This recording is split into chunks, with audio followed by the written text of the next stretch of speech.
livro Cristo, aquele que cura, de F. F. Bosworth. Continuação do capítulo 2. Uma questão importante. Se o físico não estivesse incluído na redenção, como poderia haver ressurreição? Como o corruptível pode herdar o incorruptível? Ou como o mortal pode herdar o imortal?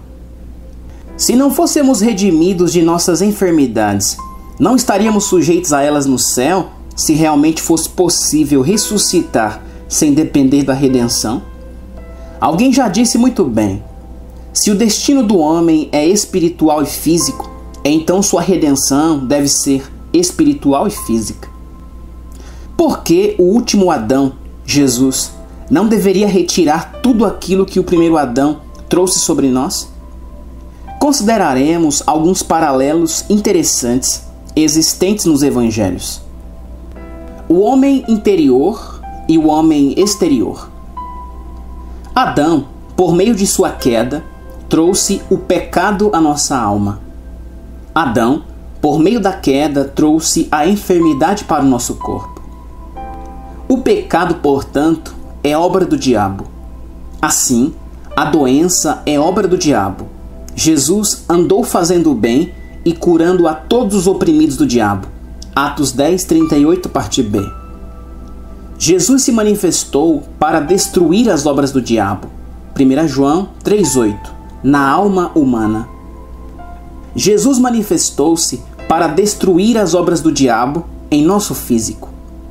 O nome redentor, Jeová Tzidkenu, revela sua provisão redentora para nossas almas. O nome Jeová Rafá revela sua provisão redentora para o nosso corpo.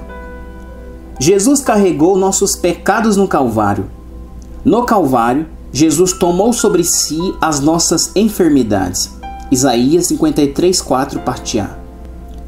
Ele foi feito pecado por nós. 2 Coríntios 5, 21, quando levou sobre si nossos pecados. 1 Pedro 2, 24, parte A. Ele se fez maldição por nós. Gálatas 3,13, quando tomou sobre si as nossas enfermidades. Mateus 8,17, parte B. Levando ele mesmo em seu corpo os nossos pecados sobre o madeiro. 1 Pedro 2,24, parte A. Pelas suas pisaduras fomos sarados. Isaías 53,5. É ele que perdoa todas as tuas iniquidades e sara todas as tuas enfermidades. Salmo 103,3. É ele que perdoa todas as tuas iniquidades e sara todas as tuas enfermidades. Salmo 103,3. Porque fostes comprados por bom preço. Glorificai, pois, a Deus no vosso corpo e no vosso espírito, os quais pertencem a Deus. 1 Coríntios 6,20. Porque fostes comprados por bom preço. Glorificai, pois, a Deus no vosso corpo e no vosso espírito, os quais pertencem a Deus. 1 Coríntios 6,20. O espírito do homem foi comprado por um bom preço. O físico foi comprado por bom preço. A forma de você glorificar a Deus em seu espírito é permanecendo no pecado?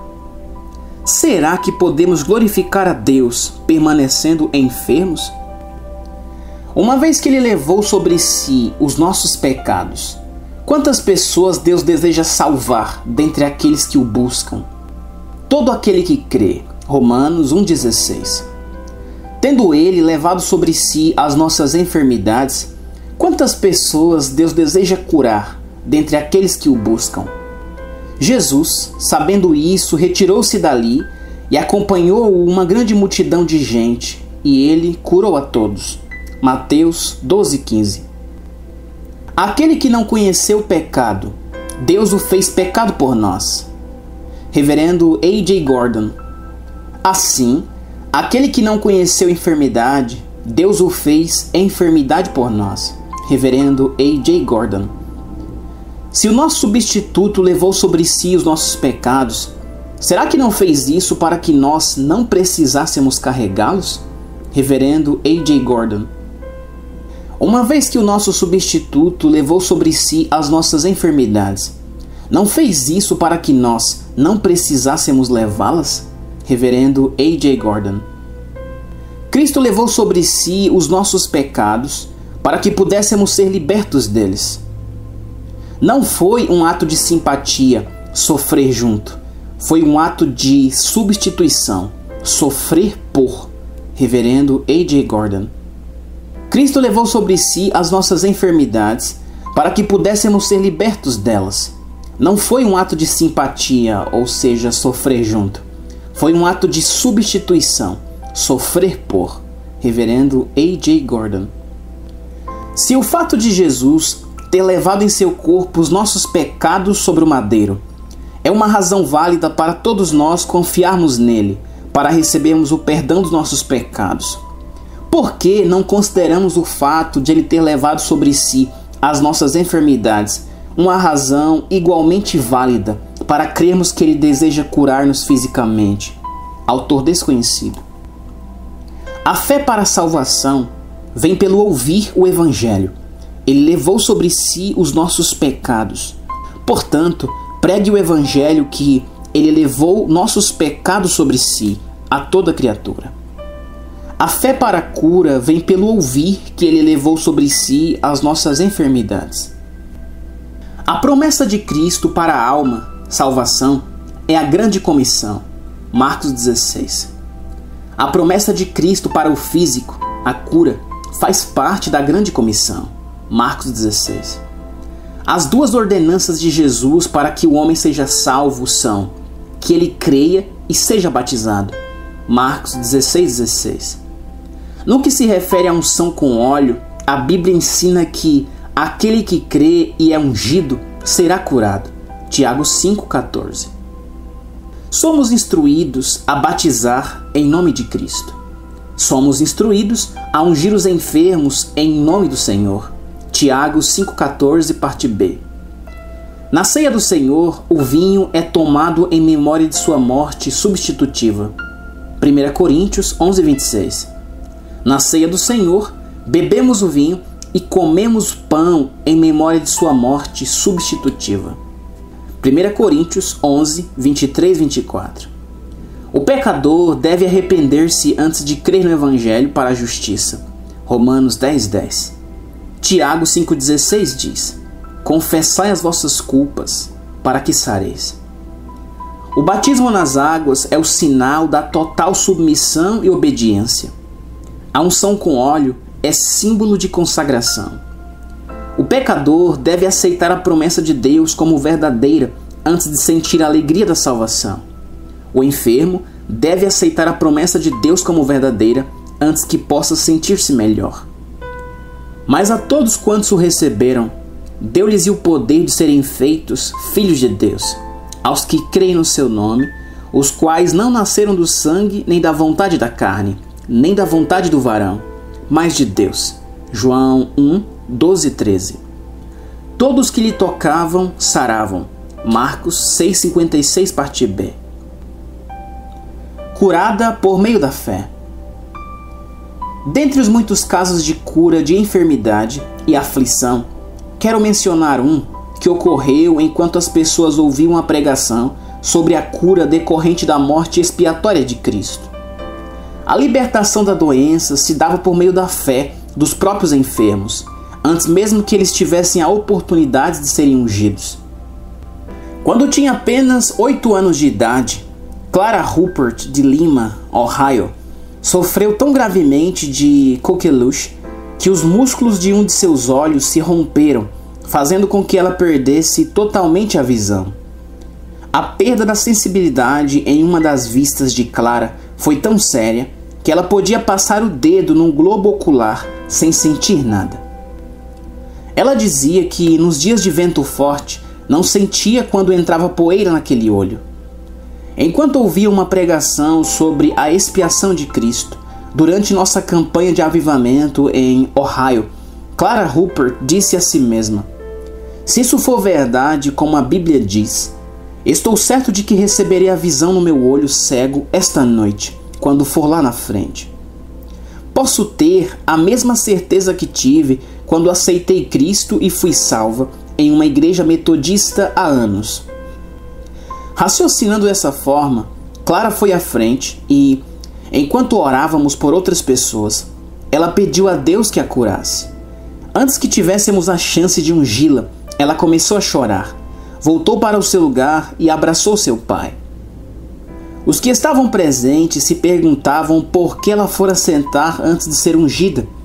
O pai dela perguntou-lhe: "O que aconteceu, filha?" Ela replicou-lhe: "Meu olho." Ao que ele perguntou a Clara: "O que aconteceu com ele? Está doendo?" Ela então respondeu: "Não, estou enxergando perfeitamente."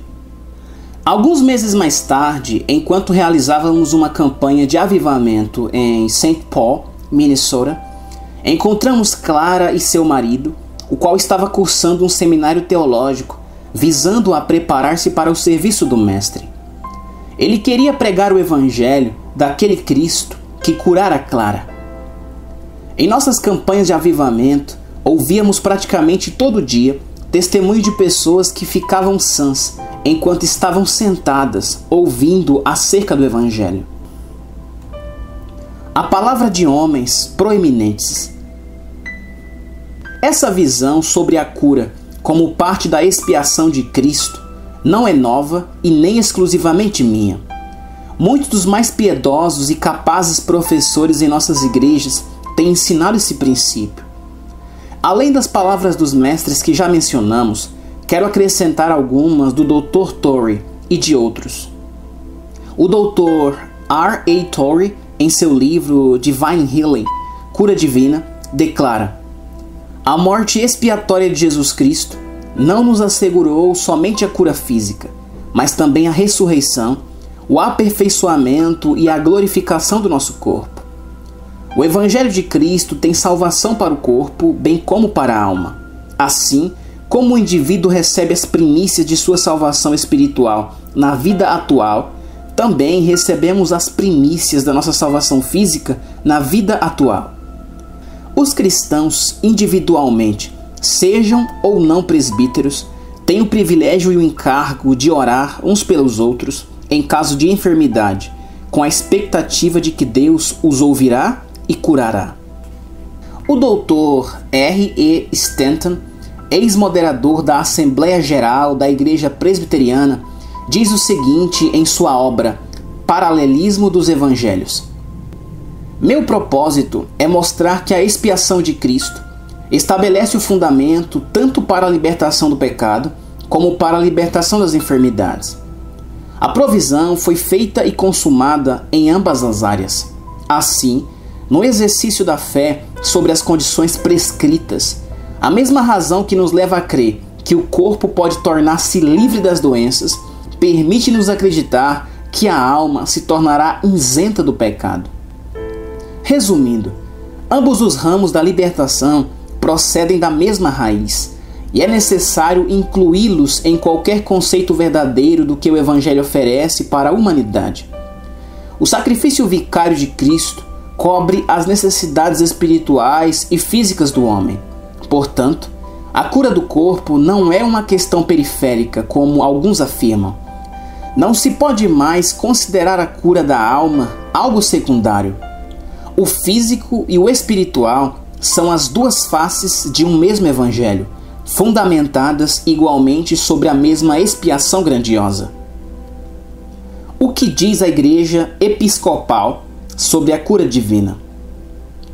O relatório da Comissão sobre Cura Espiritual, nomeada pela Igreja Episcopal, apoiada pelo bispo Rees, o qual há muitos anos exerce o ministério da cura e que era o presidente da comissão, registra a seguinte afirmação: "A cura do corpo é um elemento essencial do Evangelho e deve ser pregada e praticada. Deus deseja a nossa saúde e a Igreja, o corpo de Cristo, tem a mesma comissão e o mesmo poder que o cabeça. Os membros do corpo, como um verdadeiro conceito de Deus, como o amor criativo, devem dar a um mundo pecador e sofredor o evangelho pleno da salvação do pecado e das suas consequências inevitáveis. Essas conclusões foram elaboradas pelos eruditos que fizeram parte da comissão depois de 3 anos de estudos e pesquisas. O bispo Charles H. Brent, da Igreja Episcopal, líder de todos os capelães da França e responsável pela vida espiritual de nossas tropas no exterior, afirma: aquele que menospreza o poder de cura de Cristo, como pertencendo apenas aos tempos do Novo Testamento, não está pregando o Evangelho completo. Deus era e é o Salvador tanto do corpo quanto da alma. James Moore Hickson exorta: a igreja viva é aquela onde o Cristo vivo se manifesta e se move, realizando por intermédio dos seus membros aquilo que fez nos dias da sua manifestação em carne. Portanto, ela deve ser uma igreja com poder de cura, bem como uma igreja que salva almas. A cura espiritual é sagrada, é a extensão, via membros, do corpo de Cristo, de sua própria encarnação. Escritores mais recentes como o Dr. A.B. Simpson, Andrew Murray, A.T. Pearson, Dr. A.J. Gordon e muitos escritores modernos que poderíamos mencionar têm ensinado sobre a cura na expiação. Um escritor anônimo disse: na cruz do Calvário, Jesus cravou a proclamação: livra-o, que não desça a cova, já achei resgate. Jó 33:24, parte B. O capítulo 53 de Isaías começa com a seguinte pergunta: quem deu crédito à nossa pregação? E a quem se manifestou o braço do Senhor? Versículo 1. Depois segue-se o relato de que Jesus levou sobre si nossos pecados e enfermidades. A resposta à pergunta é: somente aqueles que ouviram o relato podiam crer, porque a fé é pelo ouvir. Romanos 10:17, parte A. Existe uma notícia a ser propagada. Jesus morreu para salvar e curar a todos quantos o aceitarem. O propósito desse sermão é provar que a cura é providenciada pela expiação e que, portanto, é parte do Evangelho que Cristo ordenou que pregássemos a todo o mundo, a todas as nações, a toda criatura, com todo o poder, por todos os dias, até a consumação dos séculos.